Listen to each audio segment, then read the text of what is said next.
আসসালামু আলাইকুম প্রিয় শিক্ষার্থীরা, আশা করি অনেক বেশি ভালো আছো। আজকে আমরা বাংলার দ্বিতীয় পত্র ব্যাকরণ নিয়ে আলোচনা করব। সুতরাং তোমরা যারা আছো খুব দ্রুত ক্লাসটিতে জয়েন হয়ে যাও এবং জয়েন হওয়ার পরে আমাকে একটু কমেন্ট করে জানাবা যে কে কে ক্লাসে জয়েন হইছো। তোমাদের প্রথম কাজই হবে হচ্ছে ক্লাসে জয়েন হওয়া এবং জয়েন হওয়ার পরে আমাকে একটু কমেন্ট করে জানানো যে তুমি জয়েন হয়ে গেছো এবং সাউন্ড ক্লিয়ারলি শুনতে পাচ্ছ কিনা এই বিষয়টা একটু ইনশিওর করতে হবে, ঠিক আছে? তো আমি আশা করবো যে সবাই ক্লাসে জয়েন হবা এবং জয়েন হওয়ার পরে আমাকে একটু কমেন্ট করে জানাবা।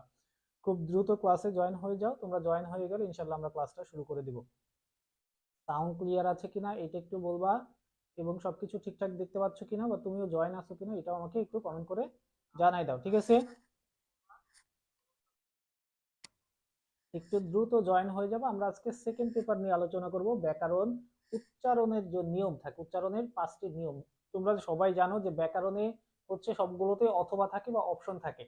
এই যে উচ্চারণের যে নিয়ম, এটা হচ্ছে তোমাদের একদম প্রথম যে প্রশ্ন সেই 1 নাম্বার প্রশ্নে আসবে। এই 1 নাম্বার প্রশ্নটা হয় কিভাবে এটা আসলে আমাদের জানা উচিত। আমরা যদি আসলে প্রশ্ন কিভাবে আসে এটাই যদি না জানি তাহলে আসলে অ্যান্সার করতে পারবো না। এই জন্য আমরা প্রশ্নটা কিভাবে আসে সেটা আগে জানি, ঠিক আছে? সবাই একটু দ্রুত জয়েন হয়ে যাও। সাবিকুন নাহার যারা, ওয়ালাইকুম আসসালাম। 1 নাম্বার যে প্রশ্নটা সেই প্রশ্নটা হচ্ছে উচ্চারণের নিয়ম। এই উচ্চারণের নিয়ম যে প্রশ্ন, এখানে একটা থাকে হচ্ছে উচ্চারণের 5টি নিয়ম লেখো।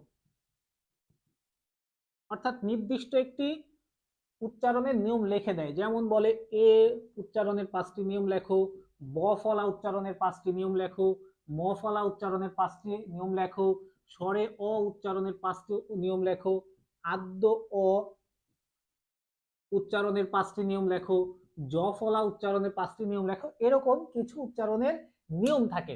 তোমাকে একটি নির্দিষ্ট উচ্চারণের নিয়ম বলে দিবে যে এ ধ্বনি উচ্চারণের 5টি নিয়ম লেখো, ম ফলা উচ্চারণের 5টি নিয়ম লেখো, ব ফলা উচ্চারণের 5টি নিয়ম লেখো, অ ধ্বনি উচ্চারণের 5টি নিয়ম লেখো। এভাবে তোমাকে যে কোনো একটা দিবে, দিয়ে বলবে যে উচ্চারণের নিয়ম লেখো। আরেকটাই থাকবে অথবা, দিয়ে বলবে যে অথবা তোমাকে এখানে 5টা শব্দ দিবে, যেমন সম্মান, বড়, মন, এরপরে মনে করো যে একলা, এইভাবে 8টি শব্দ দিবে। টোটাল 8টা শব্দ দিবে। এই 8টি শব্দ থেকে বলবে যে কোনো 5টি শব্দ তুমি শুদ্ধ উচ্চারণটা লেখো, যে কোনো 5টি শব্দ শুদ্ধ উচ্চারণ লেখো। তার মানে আমাদের 1 নাম্বার যে প্রশ্নটা আসে এই প্রশ্নটাতে 2টা প্রশ্ন হয়। 2টা প্রশ্ন থেকে তোমাকে যে কোনো একটা লিখতে হবে। তুমি যদি 5টি নিয়ম মুখস্থ করো, যে এই যে এখানে আমি যে কটা উচ্চারণ হলে উল্লেখ করে দিব, এগুলোর যে কোনো মানে তোমাকে উচ্চারণের নিয়মগুলো মুখস্থ করতে হবে। মানে যে কোনো একটার 5টা উচ্চারণের নিয়ম আসবে, তোমাকে অনেকগুলো নিয়ম মনে মুখস্থ করতে হবে। তাহলে ওইখান থেকে যদি আসে তাহলে লিখতে পারবা। অথবা তোমাকে কিছু শব্দ দিবে, 8টি, কিছু না আর কি 8টি শব্দ দিবে নির্দিষ্ট করে। এই 8টি শব্দ থেকে যে কোনো 5টি তোমাকে ঠিক করতে হবে, তাহলেই তুমি কি পারবা। এখানে যদি 8টা শব্দের মধ্যে 5টা কারেক্ট করতে পারো, 5-এ 5। আর নিয়মের ক্ষেত্রে তোমাকে যেটাই দিবে আর কি, যেমন বলতে পারে যে এ ধ্বনি উচ্চারণের 5টি নিয়ম লেখো, তাহলে তুমি এ ধ্বনি উচ্চারণের 5টি নিয়ম তুমি সুন্দর মতো লিখে দিবা। তাহলে প্রত্যেকটা নিয়মের জন্য তোমাকে 1 করে মোট 5 নাম্বার দেওয়া হবে, ঠিক আছে? তো তোমাকে দুইটা, তুমি যদি মনে করো যে আমি দুইটাই শিখবো, উচ্চারণের নিয়মও শিখবো আবার শব্দও শিখবো, তুমি শিখতে পারো, কোনো সমস্যা নাই। আবার যদি মনে করো এই দুইটা থেকে যে কোনো একটা পার্ট শিখবো, হয় 5টা শব্দ কারেক্ট করাটা শিখবো বা সঠিক করাটা শিখবো, বা উচ্চারণের নিয়ম শিখবো, সেক্ষেত্রেও তোমার কোনো সমস্যা নাই। তুমি উচ্চারণের নিয়মও শিখতে পারবা আবার শব্দও শিখতে পারবা। যে কোনো একটা শিখলেই তুমি 5-এ 5 পেয়ে যাবা। এইখানে কোনো সমস্যা নাই, ঠিক আছে? আমরা আজকে উচ্চারণের নিয়মটা শিখবো, এর পরবর্তী ক্লাসে শব্দ থেকে কিভাবে উচ্চারণ লিখতে হয় সেটাও শিখবো। আমরা ক্লাসে দুইটাই শিখে নিব, কোনো সমস্যা নাই। হ্যাঁ, তো যারা ক্লাসে এই মুহূর্তে জয়েন হচ্ছে একটু আমাকে কমেন্ট করে বলবা যে কে কে জয়েন হচ্ছে। একটু দ্রুত জয়েন হইতে হবে। তো জয়েন হওয়ার পরে কমেন্ট করে জানাবা প্রশ্নটা কিভাবে আসবে। এটা আশা করি তোমরা সবাই বুঝতে পারছো। এবং এই উচ্চারণের নিয়ম তোমাদের প্রশ্ন নাম্বার 1-এ আসে, প্রশ্ন নাম্বার 1-এ থাকে, ঠিক আছে? জান্নাতি রমণী, কালকে আমার বাংলা পরীক্ষা। আচ্ছা, বাংলা পরীক্ষা ফার্স্ট পেপার না সেকেন্ড পেপার, এটি একটু বলতে হবে। সোহান ইসলাম, ওয়ালাইকুম আসসালাম স্যার, কি অবস্থা আপনার? তাহলে আমরা যেটা আজকে শিখবো সেটা হচ্ছে তোমাদের এই উচ্চারণের নিয়ম থেকে এই 4টা 5টা প্রশ্ন সাধারণত আসে উচ্চারণের নিয়ম থেকে, এই 5টা প্রশ্নের বাহিরে আর তোমাদের প্রশ্ন হয় না। অর্থাৎ এই 5টা উচ্চারণের নিয়ম যদি আমরা শিখতে পারি, 5টা করে, প্রত্যেকটায় 5টা করে, টোটাল 25টা নিয়ম যদি আমরা মুখস্থ করতে পারি, তাহলে ইনশাল্লাহ এখান থেকে যে কোনো একটা আসবে এবং আমরা সুন্দর মতো লিখতে পারবো। সেটা কি কি? এ ধ্বনি উচ্চারণের 5টি নিয়ম উদাহরণ সহ লেখো। আদ্য অ ধ্বনি উচ্চারণের 5টি নিয়ম উদাহরণ সহ লেখো। ব ফলা উচ্চারণের 5টি নিয়ম উদাহরণ সহ লেখো। অধ্বনি উচ্চারণের 5টি নিয়ম উদাহরণ সহ লেখো। আরেকটা হচ্ছে ম ফলা উচ্চারণের 5টি নিয়ম উদাহরণ সহ লেখো। তোমরা যদি একটু বোর্ড প্রশ্নগুলো একটু রিসার্চ করার চেষ্টা করো বা একটু অ্যানালাইসিস করো, তাহলে দেখবা যে তোমাদের বোর্ড পরীক্ষা আসলে এই 5টা প্রশ্ন থেকেই যে কোনো একটা দিয়ে দেয়, এই 5টা থেকে যে কোনো একটা দিয়ে দেয়। এখানে তোমার আসতে পারে যে এ ধ্বনি উচ্চারণের 5টি নিয়ম লেখো, যদি আসে তাহলে তুমি 5টি নিয়ম লিখে দিবা। আদ্য অ উচ্চারণের 5টি, অর্থাৎ এই 5টা যদি পড়ো, এই 5টা থেকে যে কোনো একটা তোমার কনফার্ম থাকবে এবং আসবে, কোনো মিস নাই, ঠিক আছে? তো আমরা এই 5টাই আজকের ক্লাসে শিখবো একটা একটা করে। তো তোমরা সবাই আশা করি ক্লাসে থাকবা। আমরা সবার, আচ্ছা, বাংলা দ্বিতীয় পত্র না? তাহলে এই যে আজকের ক্লাসে যদি করো জান্নাতি, তাহলে তুমি ইনশাল্লাহ 5 নাম্বার কনফার্ম পাবাই বাংলা দ্বিতীয় পত্রের জন্য, কারণ আজকে আমি যা পড়াচ্ছি এখান থেকে একটা প্রশ্ন তুমি পাবাই। তাহলে আমরা প্রথমে শিখবো এ ধ্বনি উচ্চারণের 5টি নিয়ম। এ ধ্বনি উচ্চারণের 5টি নিয়ম। দেখো, এ ধ্বনি উচ্চারণের 5টি নিয়ম উদাহরণ সহ যেভাবে লেখা আছে এইভাবেই তোমরা লেখার চেষ্টা করবা। এ ধ্বনি লেখার বা বাংলা ব্যাকরণ অনুসারে উদাহরণ সহ এ ধ্বনি উচ্চারণের 5টি নিয়ম উল্লেখ করা হলো। 5টি নিয়ম উল্লেখ করা হলো। কি কি? প্রথম নিয়ম যেটা, সেটা হচ্ছে শব্দের প্রথমে যদি এ কার থাকে, শব্দের প্রথমে যদি এ কার, আমরা এর সংক্ষিপ্ত যে রূপ সেটা হচ্ছে আমাদের একার। এটা হচ্ছে একার। যদি শব্দের প্রথমে একার থাকে এবং তারপরে যদি একারের পরে যদি রস্যই, দীর্ঘই, রস্যু, হ্যাঁ, রস্যু, দীর্ঘ, এ থাকে, এ থাকে, ও এবং অন্তর্জ, বয়সনর, ল, তালিবস্য এবং হ থাকে, তাহলে সাধারণত এর অবিকৃত ভাবে উচ্চারিত হয়। অর্থাৎ এখানে কি বলছে, যদি যদি তোমার প্রথম নিয়মটা খেয়াল করো, যদি শব্দের প্রথমে, অর্থাৎ শব্দের প্রথমে একদম প্রথম দিকে যদি একার থাকে, প্রথমে যদি এ বা একার থাকে এবং এর পরের যে অক্ষরটা হবে, এর পরের যে অক্ষরটা বা বর্ণটা হবে সেটা যদি রস্যই বা রস্যকার, দীর্ঘ বা দীর্ঘকার, রস্যু বা রস্যকার, দীর্ঘ বা দীর্ঘকার, এ বা একার, ও বা ওকার, অন্তর্জ, র, ল, তালিবস্য এবং হ থাকে, তাহলে সাধারণত এর উচ্চারণ অবিকৃত থাকে। যেমন উদাহরণস্বরূপ আমরা বলতে পারি তেল, তেল, এ আছে না? তেল যখন আমরা উচ্চারণ করি, তেল উচ্চারণ করার সময় কি? ত একারে ল, তেল। তেল বানানটা কেমন? তেল। তাহলে তেল যখন তল, তল তল, কিন্তু আমরা উচ্চারণ তয়কার লেকার লে, তেল। এই যে তেল উচ্চারণ করতেছি, এ কিন্তু উচ্চারিত হচ্ছে, এ কিন্তু কি হয়?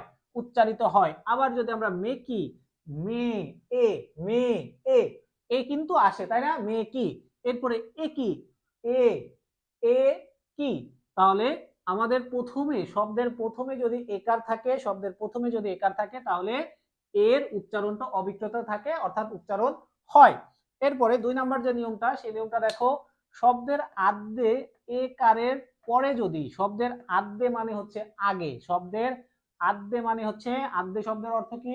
আদ্যে শব্দের অর্থ হচ্ছে আগে। শব্দের আগে যদি, প্রথমে এবং আগে একই, আগে যদি অনিশ্বর, ঞ, থাকলে এবং তারপরে যদি রস্যই, দীর্ঘই, রস্যু ও অনুপস্থিত থাকে, তবে সেই ক্ষেত্রে এ এর কারে রূপান্তরিত হয়। এ কিসের মতো হয়ে যায়?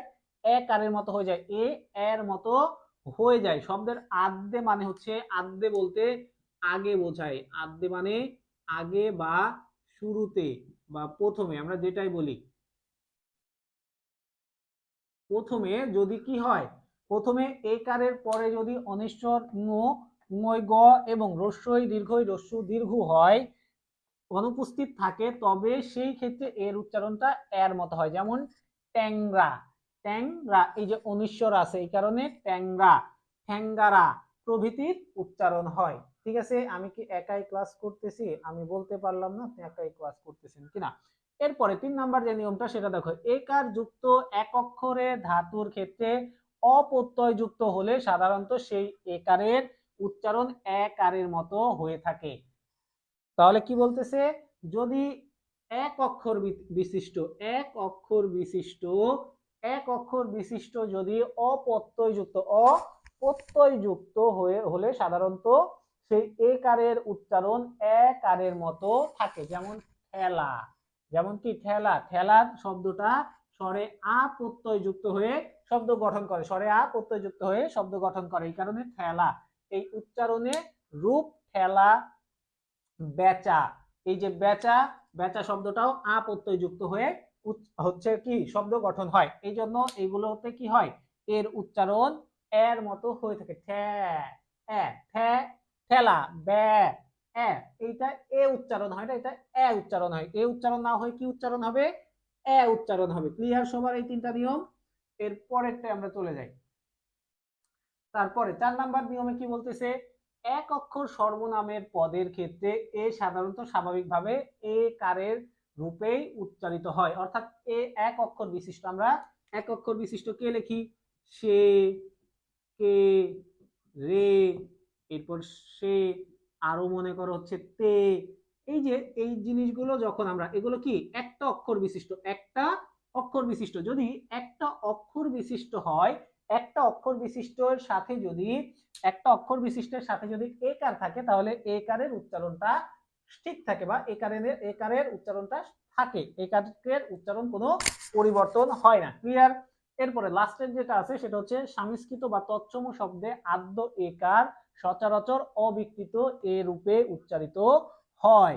তাহলে সংস্কৃত শব্দ বা তৎসম শব্দের আদ্যে মানে প্রথমে, আদ্যে মানে প্রথমে যদি একার সচরাচর অবিকৃত হয় এর উচ্চারণ হয়। ঠিক আছে? যেমন হেমন্ত, চেতন প্রভৃতির। ক্লিয়ার? এই পাঁচটা। ভাইয়া দিনলিপি লেখার নিয়মটা বলেন। দিনলিপি লেখার কোনো নিয়ম নাই, তুমি তোমার বাসায় যেভাবে ডায়েরিতে লেখো, আমরা ডায়েরি লিখি না, এরকম অনেকেরই অভ্যাস আছে যারা বাসায় দিনলিপির ক্ষেত্রে, যারা বাসায় অনেকের আছে ডায়েরি লেখো, এই যে এরকম একটা পৃষ্ঠা থাকে, এখানে প্রথমে তারিখ দাও, যে আজকের তারিখ মনে করো 24 তারিখ, 24/1/2026। এরপরে আজকে একটা বিষয় ঘটছে, তো ওই বিষয়টা তুমি লিখবা যে স্কুলের সাংস্কৃতিক অনুষ্ঠান। এরপরে তুমি তোমার যে দিনের যে কাজ কর্মগুলো সেগুলো লিখে দিবা। দিনলিপি মানে হচ্ছে তোমার ডায়েরি। আমরা ইংলিশে বুঝি কিন্তু বাংলায় বুঝি না। দিনলিপি মানে হচ্ছে ডায়েরি। আমরা যে ডায়েরি লিখি, যেভাবে ডায়েরিতে তারিখ বার হচ্ছে উল্লেখ করে লিখি, ঠিক ওইভাবে লিখে দিলে হয়ে যাবে। ঠিক আছে? দিনলিপি লেখার কোনো স্পেসিফিক নিয়ম নাই যে এইভাবে এই ফরম্যাটে লিখতে হবে, এরকম কোনো নিয়ম নাই। ক্লিয়ার? এরপরে আমরা তাহলে এ ধ্বনির 5টি উচ্চারণের নিয়ম শিখলাম। এরপরেরটা আমরা চলে যাই। এরপরে আমরা শিখবো আদ্য অধ্বনি উচ্চারণের 5টি নিয়ম। আদ্য অধ্বনি উচ্চারণের 5টি নিয়ম। আদ্য অধ্বনি মানে কি? আদ্য মানে হচ্ছে আগের বা প্রথমের। আদ্য মানে কি? আগের বা প্রথমের। প্রথমে যদি এ স্বরে অ থাকে, প্রথমে যদি স্বরে অ থাকে, তাহলে সেটা কিভাবে উচ্চারণ হয়? প্রথমটা হচ্ছে শব্দের আদিতে, মানে হচ্ছে প্রথমে যদি অ থাকে, এরপরে যদি রস্বইকার, দীর্ঘইকার, রস্বইকার, রস্যকার থাকে, তবে সেই অ এর উচ্চারণ সাধারণত ও এর মতো হয়। তাহলে শব্দের প্রথমে কোনো শব্দ লেখার ক্ষেত্রে বা কোনো শব্দ তুমি বলার ক্ষেত্রে যদি প্রথম অক্ষরটাই স্বরে অ হয়, প্রথম অক্ষরটাই কি হয়? স্বরে অ হয়, তাহলে তার উচ্চারণ ও হয়ে যাবে। তার উচ্চারণ কি হবে?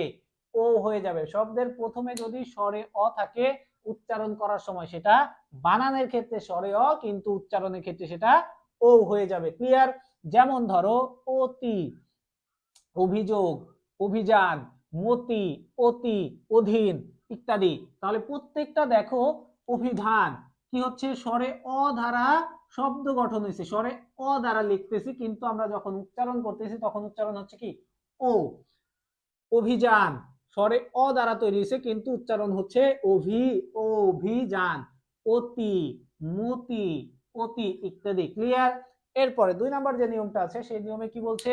শব্দের আদ্য অ এর পরে যদি অন্তর্জ ফলা যুক্ত কোনো ব্যঞ্জন বর্ণ থাকে, সেই ক্ষেত্রে অ এর উচ্চারণ প্রায়শই ঔকারের মতো হয়। তার মানে যদি শব্দের প্রথমে অ থাকে এবং এরপরে, বা আমরা খুব সহজভাবে বলতে গেলে, যদি কোন শব্দ লেখার ক্ষেত্রে জ ফলা আসে, অন্তর্জ ফলা, এটা হচ্ছে অন্তর্জ, এটা হচ্ছে অন্তর্জ ফলা। এই ওই জ ফলা থাকলে সেই অ এর উচ্চারণটা ও এর মতো হয়। অ এর উচ্চারণটা কিসের মতো হবে? ও এর মতো হবে। যেমন আদ্য, এই যে আদ্য বানানটা কি হবে? স্বরে অ, দয় জ ফলা, কিন্তু উচ্চারণ হচ্ছে আদ দো। এই স্বরে অটা ও হয়ে যাচ্ছে, স্বরে ওটা কি হয়ে যাচ্ছে? ও ও হয়ে যাচ্ছে। ক্লিয়ার? এরপরে অন্য, অন্য বানানটা কেমন? ওন নয় জ ফলা, কিন্তু উচ্চারণ হচ্ছে ও নো। ক্লিয়ার? তাহলে শব্দের যদি জ ফলা থাকে, শব্দে যদি জ ফলা থাকে তাহলে স্বরে অর উচ্চারণটা ও এর মতো হবে। এরপরে আসো, শব্দের আদ্য অ এর পরে যদি খণ্ডত্ব মই গ থাকলে সেই অপ অ এর উচ্চারণ সাধারণত ঔকারের মতো হয়। সাধারণত কিসের মতো হয়? ঔকারের মতো হয়। অর্থাৎ আমরা যদি কোনো শব্দে কিও দেখতে পারি, খণ্ডত্ব, এটা কি বলে? কিও বলে না? তাহলে সেই অ এর উচ্চারণ ও এর মতো হয়। সেই অ এর উচ্চারণ কিসের মতো হবে? ও এর মতো হবে। দক্ষ, যক্ষ, লক্ষণ, যজ্ঞ, লক্ষ্য ইত্যাদি। ক্লিয়ার? এই তিনটা নিয়ম। এর পরেরটায় চলে যাও। এরপরে 4 নাম্বার যে নিয়ম আছে সেই নিয়মে কি বলতেছে? যদি শব্দের প্রথমে যদি অ থাকে, শব্দের প্রথমে যদি অ থাকে, এরপরে যদি রি থাকে বা রিকার থাকে, রি, এটা হচ্ছে রি বা রিকার, এই রি বা রিকার থাকে, তাহলে ব্যঞ্জন বর্ণে সেই অ এর উচ্চারণ সাধারণত ওকারের মতো হয়। তার মানে আমরা বুঝতে পারতেছি স্বরে অ থাকলেই সেটা ও হয়ে যাবে। স্বরে অ থাকলে, স্বরে ও থাকলে সেটা উচ্চারণ করার সময় ও হবে। এরপরে শব্দের প্রথমে অযুক্ত র ফলা থাকলে সেই ক্ষেত্রে অ এর উচ্চারণ সাধারণত ঔকারের মতো হয়। যেমন ক্রম, গ্রহণ, গ্রন্থ, ব্রত ইত্যাদি। ঠিক আছে? তাহলে স্বরে অ থাকলে উচ্চারণের ক্ষেত্রে সেটা ও হয়, স্বরে অ থাকলে সেটার উচ্চারণ ও এর মতো হয়। তাহলে আমরা দুইটা নিয়ম শিখলাম, 5টার মধ্যে 2টার নিয়ম শিখলাম। এরপরেরটা হচ্ছে, ওয়ালাইকুম আসসালাম রাকিব ভাই, কি অবস্থা আপনার? এরপরে বলতেছে ব ফলার 5টি নিয়ম। ব ফলার উচ্চারণের 5টি নিয়ম। ব ফলা উচ্চারণের 5টি নিয়ম কি? আদ্য ব্যঞ্জনের ব ফলা সংযুক্ত হলে সাধারণত সেই ব ফলা কোনো উচ্চারণ হয় না। যদি আদ্য মানে আমরা প্রথমে জানছি কি? প্রথমে। আদ্য মানে প্রথমে, তার মানে প্রথমে যদি ব ব যুক্ত থাকে বা কোন শব্দের সাথে ব থাকে, কোন শব্দের সাথে যদি ব থাকে তাহলে সেই ব এর উচ্চারণ হয় না। কোন শব্দ লেখার সময়, বলার সময়, যদি লেখার সময়, বানানের সময় যদি প্রথমে একদম শব্দের শুরুতে ব থাকে, শব্দের শুরুতেই যদি কোনো ব্যঞ্জন বর্ণের সাথে ব যুক্ত হয় তাহলে সেই ব এর উচ্চারণ হয় না। সেই ব এর কি হয় না? উচ্চারণ হয় না। যেমন স্বধানী, স্ব অধিকারী, স্বদেশ, জ্বালা, তর্ক, শপথ। আমরা এই শব্দগুলো লেখার ক্ষেত্রে স্বদেশ, এই যে তালিবর সয় বয়যুক্ত বানান করার সময়, লেখার সময় আমরা তালিবর সয় বয়যুক্ত দিচ্ছি, কিন্তু উচ্চারণ করার সময় করছি কি? স্বদেশ। অর্থাৎ এখানে বয়ের কোনো অস্তিত্ব নেই। উচ্চারণ করার সময় বয়ের কোনো অস্তিত্ব নেই। তার মানে শব্দের প্রথমে যদি ব থাকে, শব্দের প্রথমে যদি ব্যঞ্জন বর্ণের সাথে ব থাকে তাহলে সেই বয়ের উচ্চারণ হয় না। শব্দের শুরুতে ব্যঞ্জন বর্ণের সাথে ব থাকলে সেই বয়ের উচ্চারণ হবে না। ঠিক আছে? এরপরে 2 নাম্বার নিয়মে কি বলতেছে? শব্দের মধ্যে কিংবা শেষে, শব্দের মধ্যে কিংবা শেষে যদি ব ফলা থাকতে সংযুক্ত বর্ণের উচ্চারণ দ্বিঘটিত হয়। অর্থাৎ শব্দের কোন শব্দ লেখা বা বলার সময় যদি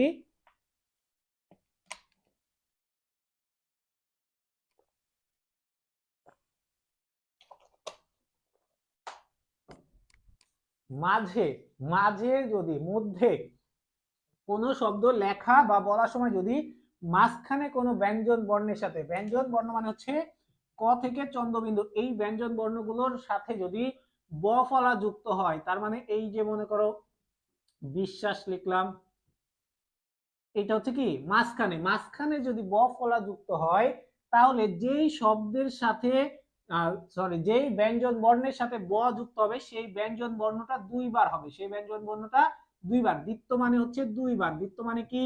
দুই বার। তাহলে যদি কোনো ব্যঞ্জন বর্ণর সাথে ব ফলা যুক্ত হয় এবং সেটা শব্দের মাঝখানে থাকে, সেই ব্যঞ্জন বর্ণটা যদি শব্দের মাঝখানে থাকে এবং ব ফলা যুক্ত হয়, তাহলে সেই ব্যঞ্জন বর্ণটা দুইবার হবে।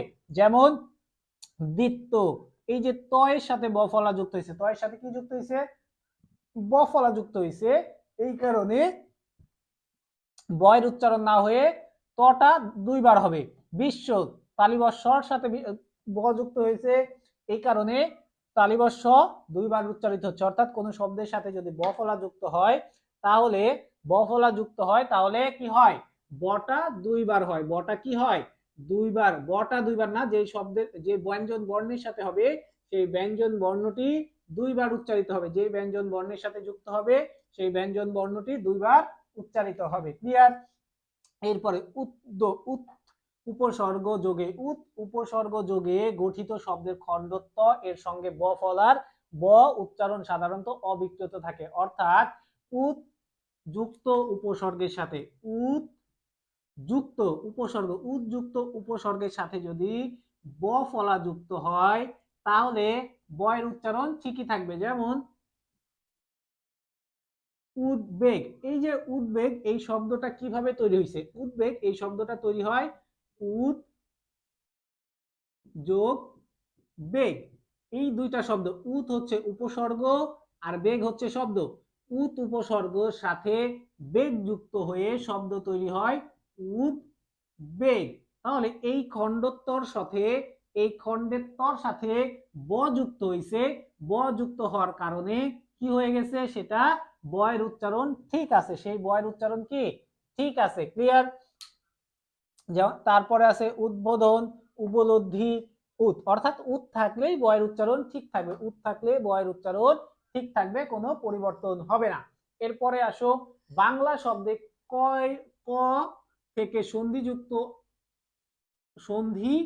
সন্ধি সূত্রে আগত গয়ের সঙ্গে ব ফলা যুক্ত হলে সেই ক্ষেত্রে বয়ের উচ্চারণ প্রায়শই অক্ষত থাকে। অর্থাৎ সন্ধিযুক্ত কোনো শব্দের সাথে সন্ধিযুক্ত কোনো শব্দের সাথে যদি ব ফলা যুক্ত হয় তাহলে সেই বয়ের উচ্চারণ অবিকৃত থাকে। সন্ধিযুক্ত শব্দের সাথে ব যুক্ত হলে সেই বয়ের উচ্চারণ অবিকৃত থাকে, অর্থাৎ বয়ের উচ্চারণ হয়। এরপরে ব এর সঙ্গে যদি ম এর সঙ্গে যদি ব ফলার সঙ্গে এবং ম ফলার সঙ্গে যদি ব ফলা যুক্ত হয় সেক্ষেত্রে বয়ের উচ্চারণ অবিকৃত থাকে। অর্থাৎ বয়ের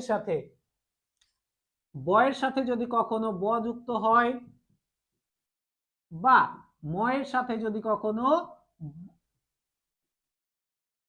বয়ের সাথে যদি কখনো ব যুক্ত হয় বা ময়ের সাথে যদি কখনো ব যুক্ত হয় তাহলে সেই বয়ের উচ্চারণ অবিকৃত থাকবে। সেই বয়ের উচ্চারণ কি হবে?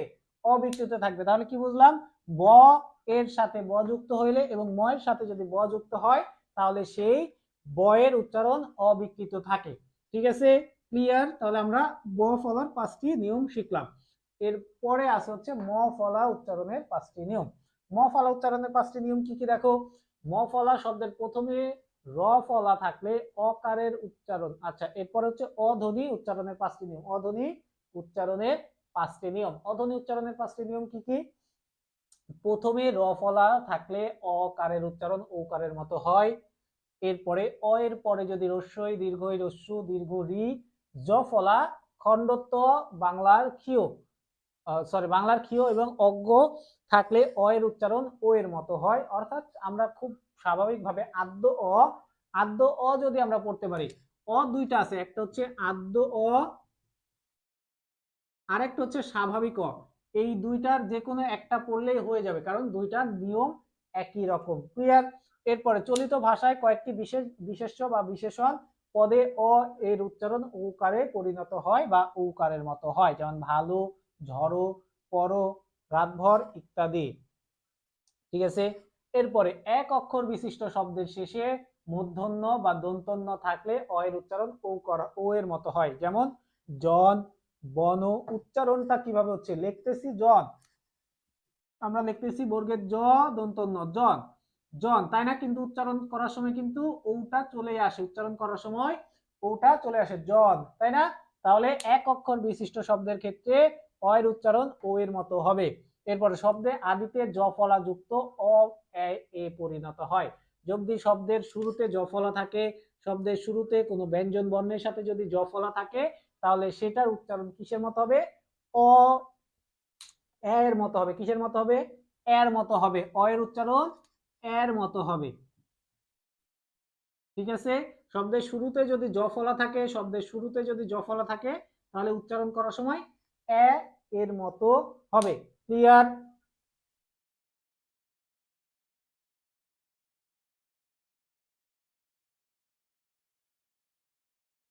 আচ্ছা, এরপরেতে আমরা যাই।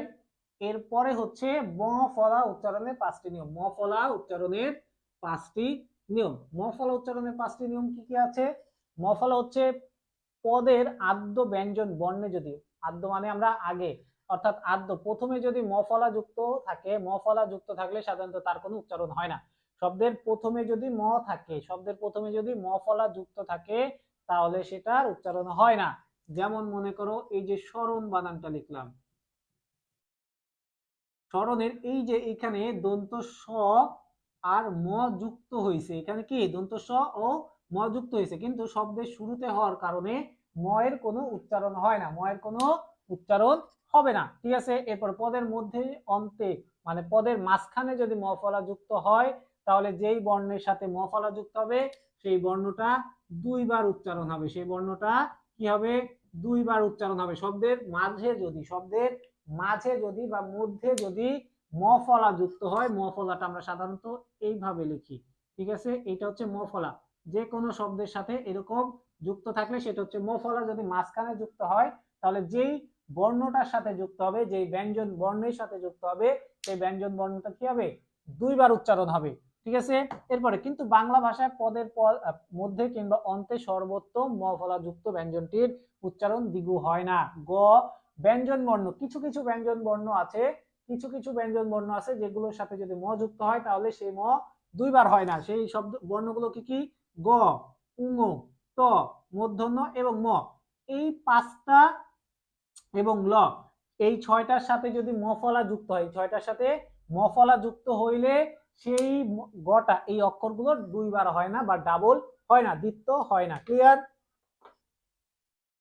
এরপরে আসো যুক্ত ব্যঞ্জন বর্ণে ম ফলা যুক্ত হলে ম এর উচ্চারণ হয় না। যদি কোনো যুক্ত ব্যঞ্জন বর্ণের সাথে যুক্ত ব্যঞ্জন বর্ণ, এই যে খণ্ড ক্ষীয়, এই ক্ষীয়টা ক আর মূর্ধন্য স যুক্ত হয়ে এই ক্ষীয়তে পরিণত হয়েছে, এইখানে যুক্ত ব্যঞ্জন বর্ণের সাথে যদি ম ফলা যুক্ত হয় সেই ক্ষেত্রে কি হয় না? ম এর উচ্চারণ হয় না।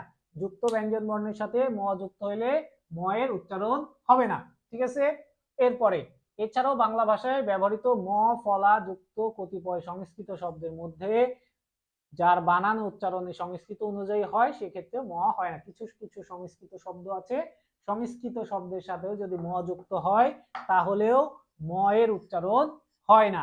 ক্লিয়ার সবার? এইখানে আমরা যে 5টা নিয়ম শিখলাম, অর্থাৎ এ ধ্বনি উচ্চারণের 5টি নিয়ম, আদ্য অ উচ্চারণের 5টি নিয়ম, ব ফলা উচ্চারণের 5টি নিয়ম, ম ফলা উচ্চারণের 5টি নিয়ম, এরপর হচ্ছে স্বরে অ উচ্চারণের 5টি নিয়ম। আমরা যদি এই 5টি নিয়ম শিখতে পারি, এই 5টি নিয়ম থেকে তোমার পরীক্ষায় ইনশাআল্লাহ একটা কমন আসবে এবং তুমি এইখান থেকে লিখতে পারবা। যদি তোমরা মনে করো টাইম ম্যানেজমেন্ট করবা, অর্থাৎ টাইমটা সেভ করবা, সেই ক্ষেত্রে আমি বলবো যে তোমরা হচ্ছে শব্দগুলো শেখো। অর্থাৎ শব্দগুলো 8টি শব্দ দেওয়া থাকবে, 8টি শব্দ থেকে তোমাকে 5টি শব্দ কি করতে হবে?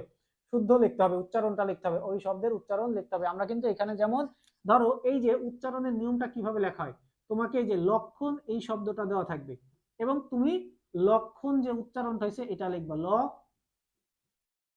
খ লক্ষণ, এই শব্দটা বা এইটা তোমাকে লিখতে হবে। যদি এটা তুমি ঠিকঠাক মতো লিখতে পারো তাহলে তোমাকে কত? 1 দিয়ে দিবে। কিন্তু দেখা যাচ্ছে অনেক স্টুডেন্ট এইভাবে লিখতে পারে না, খুব ছোটখাটো খুব সূক্ষ্ম কিছু ভুল হয়ে যায়, যে ভুলগুলোর কারণে আসলে স্টুডেন্টের নাম্বার কাটা যায়। এগুলো হচ্ছে এইভাবে, যদি অথবাটা দেওয়া আর কি, মানে 2 নাম্বার যে অপশনটা থাকবে ওই অপশনটা যদি তুমি লেখো তোমার খুব কম টাইমের মধ্যে হয়ে যাবে, সর্বোচ্চ গেলে 2 মিনিট 4 মিনিটের মধ্যে শেষ করতে পারবা। বাট দেখা যাচ্ছে এই যে অনুস্বর দিতে হচ্ছে, চন্দ্রবিন্দু দিতে হচ্ছে, বানানগুলোর ক্ষেত্রে অনেক সমস্যা হয় যে কারণে ভুল হয় এবং নাম্বার কাটা যায়। কিন্তু নিয়মগুলা কিন্তু তোমরা খুব মনে রাখতে পারবা। এইখানে একটা একটা উদাহরণ মনে রাখলেই হয়, জাস্ট নিয়মটা মনে রাখবে আর উচ্চারণের একটা করে উদাহরণ মনে রাখলেই হয়ে যাবে। তো আমার মনে হয় যে উচ্চারণের নিয়ম লেখাটা সহজ। বাংলা দ্বিতীয় বতে উচ্চারণের নিয়ম লেখাটা সহজ, নিয়ম লিখলে তোমাদের নাম্বারটা কাটার চান্স খুব কম। এইখানে তুমি যদি এই যে এইটা না দাও, চন্দ্রবিন্দু না দাও, তাহলে তোমার নাম্বার কাটা যাবে। চন্দ্রবিন্দু দাও নাই, তার মানে তুমি ভুল লিখছো, কাটা। বাট তুমি এইখানে নিয়মটা লিখলে তোমার নাম্বারটা চলে আসবে। এই কারণে তোমরা নিয়মগুলা শেখার চেষ্টা করবে। একটা দুই মাত্র 5টা করে 25টা নিয়ম মুখস্থ করা খুব একটা কষ্ট হবে না। তো যারা হচ্ছে মানে রিস্ক ফ্রি থাকতে চাও, তাদের জন্য আমরা বলবো যে নিয়মগুলো শেখাটা উত্তম। যদি এই নিয়মগুলো শিখতে পারো তাহলে ইনশাল্লাহ হয়ে যাবে। আমরা আজকে 5টা নিয়ম শিখলাম, এই 5টা নিয়ম যদি তোমরা হচ্ছে মনে রাখতে পারো ইনশাল্লাহ তোমাদের হয়ে যাবে। আজকের ক্লাস যারা করলা তাদের সকলকে ধন্যবাদ। ইনশাল্লাহ আগামী ক্লাসে দেখা হবে। সেই পর্যন্ত সবাই ভালো থাকো, সুস্থ থাকো। সকলকে আসসালামু আলাইকুম।